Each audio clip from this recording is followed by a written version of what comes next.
আজ যাব আমি আমার ছোটবেলার ক্লাসের বিয়েতে। তো রেডি হওয়ার জন্য পরবো নাইটি নাকি শাড়ি। আরে বিয়ে বাড়িতে নাইটিতে পরে সুন্দর লাগতে হবে না, তাই শাড়ি। আমাকে ফেরার লাভলি দিয়ে মেকআপ করতে হবে। দূর, আমি যা ভাবলাম কত কিছু দিয়ে মেকআপ করবো। না না, আমি তাহলে বিয়ে বাড়িতেই যাবো। কোথা থেকে ফেরার লাভলিটা আমার হাতের মধ্যে চলে আসলো। হ্যাঁ, এটা করতে পারলে তোমরা আমাকে 500টা লাইক আর 10টা সাবস্ক্রাইব দেবে।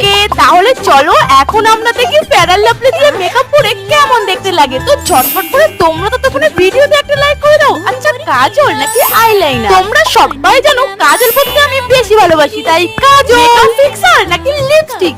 আরে আরে, লিপস্টিক ছাড়া কি লুক কমপ্লিট হয়? তাই লিপস্টিক। বনু, রূপসা, জয়দা এন্ড নুসরা ভিডিওতে নাম নিতে বলেছিল। Thank you so much Bonu. কি তোমরা এখনো ভিডিওতে লাইক কমপ্লিট করোনি? তার মানে তো আমি নেক্সট কারোর নাম নিতে পারবো না। প্লিজ বন্ধুরা ঝটপট করে ভিডিওতে একটা লাইক করে লাইক কমপ্লিট করো।